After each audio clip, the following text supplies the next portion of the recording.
श्रावण पौर्णिमा म्हणजे नारळी पौर्णिमा आणि रक्षाबंधन या सणाचा आनंद द्विगुणित करण्यासाठी आज आपण बनवतोय कोकणी पद्धतीचा सुवासिक मऊ आणि सुरेख मोकळा तेवढाच चविष्ट नारळी भात आणि त्याला अगदी ताजेशी तोंडाला पाणी आणणारी चमचमीत काजूची भाजी। नमस्कार मंडळी, स्वाद आणि संस्कृती या आपल्या चॅनलवर तुम्हा सर्वांचे स्वागत आहे। चला तर मग वेळ न घालवता सुरुवात करूया। सर्वात आधी आपण नारळी भात तयार करून घेऊया। इथे आपण एक नारळ घेतलेला आहे, त्याचा अर्धा नारळाचा आपण दूध काढून घेतलेला आहे आणि इकडे आपण दुसरीकडे दूध घेतलेला आहे, त्याच्यामध्ये केशर टाकलेला आहे थोडेसा बघा। आणि इथे आपण बासुमती 1 वाटी पूर्ण तांदूळ घेतलेला आहे, तो 10 मिनिटं आपण भिजत ठेवलेला आहे। आता आपण भाताची तयारी करतोय। कुकरमध्ये 2 चमचे तूप टाकायचं आहे, त्याच्यामध्ये वेलायची, लवंग आणि दालचिनी टाकायची आहे। त्याच्याबरोबर आपण 10 मिनिटं भिजवलेला तो तांदूळ आहे तो टाकणार आहोत आणि त्या तुपामध्ये आपल्याला हा तांदूळ चांगला परतून घ्यायचा आहे बघा। चांगला परतून घेतोय आपण हा। त्याच्यामध्ये आपण मीठ टाकणार आहोत आणि आपण नारळाचं दूध जे काढलेलं आहे ना त्यात ते टाकणार आहोत। 2 वाटी नारळाचं दूध टाकायचं आहे, नसेल तर थोडंसं पाणी टाकलं तरी चालेल। आणि त्याच्याबरोबर आपण ते केशर भिजवलेलं होतं ना दुधामध्ये ते टाकलेलं आहे। आता ह्याची एकच शिट्टी आपल्याला काढून घ्यायची आहे, कारण की आपल्याला थोडासा कच्चा 80% शिजलेला भात पाहिजे बघा। असा आपल्याला एक शिट्टी काढून असा 80% शिजवलेला भात घ्यायचा आहे।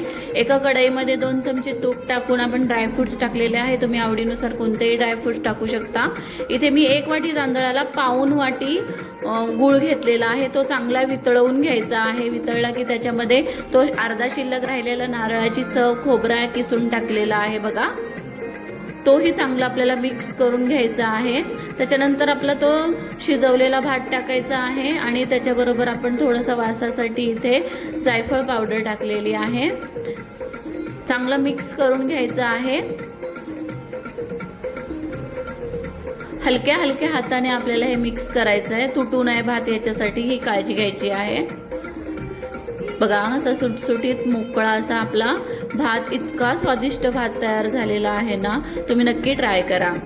गोड नारळी भातासोबत खाण्यासाठी आता बनवूया मस्त काजूची भाजी। चपाती, भाकरी अशी अगदी सगळ्याबरोबर छान लागते अशी भाजी आपण तयार करतोय। त्याच्यासाठी आपण पाणी घेतलेलं आहे, त्याच्यामध्ये मीठ टाकतोय। 1 मोठा कांदा आणि टॅमॅटो, काही 8-10 काजूच्या बिया टाकलेल्या आहेत, सुकलेले काजू आहेत ते आता आपण चांगलं गरम करून घेतोय, शिजवून घेतलेले आहेत बघा।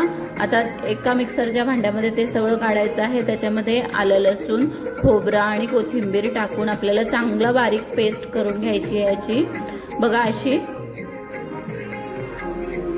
मस्त अशी आपण पेस्ट करून घेतोय। आता आपल्याला कढईमध्ये गरम तेल करून घ्यायचं आहे, त्याच्यामध्ये असे 12-15 असे काजू टाकून चांगले तळून घ्यायचे आहेत।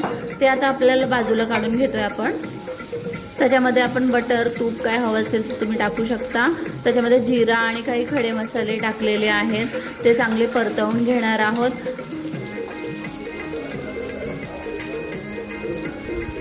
आता त्याच्यामध्ये आपण जी पेस्ट तयार केलेली आहे ना ती चांगली परतवून घेणार आहोत। तेल सुटेपर्यंत आपल्याला ही परतवून घ्यायची आहे। तेल सुटेपर्यंत आपल्याला हे चांगलं परतवून घ्यायचं आहे बघा। नंतर त्याच्यामध्ये मसाले टाकायचे आहेत, हळद, लाल तिखट, लाल काश्मीरी मिरची पावडर टाकायची आहे, धना जिरा पावडर, मीठ आणि आपलं काळा मसाला असेल तो टाकायचा आहे आणि हे चांगलं परतवून घ्यायचं आहे। त्याच्यामध्ये आपल्याला पाणी टाकायचं आहे थोडंसं, जेवढी आपल्याला ग्रेव्ही हवी आहे ना तशी आपल्याला पाणी टाकून घ्यायचं आहे। नंतर एक उकळी आली की त्याच्यामध्ये आपण तळलेले काजू टाकणार आहोत। आता ह्याच्यामध्ये आपण थोडीशी साखर, गरम मसाला आणि कसुरी मेथी टाकणार आहोत। आपल्या घरातली जी दुधावरची साय असेल ना ती टाकायची आहे आपल्याला थोडीशी, आणि कोथिंबीर टाकायची आहे। 10 मिनिटं आपण शिजवून घेणार आहोत बघा। नारळी पौर्णिमा आणि रक्षाबंधन यासाठी आपला हा पारंपरिक आणि शाही बेत तयार आहे। या सणाला ही रेसिपी तुम्ही नक्की बनवून पहा। तुम्हाला हा व्हिडिओ कसा वाटला ते कमेंट करून नक्की सांगा। व्हिडिओ आवडल्यास लाईक करा, शेअर करा आणि सबस्क्राईब करायला विसरू नका। तुम्हा सर्वांना नारळी पौर्णिमेच्या आणि रक्षाबंधनाच्या खूप खूप शुभेच्छा। धन्यवाद।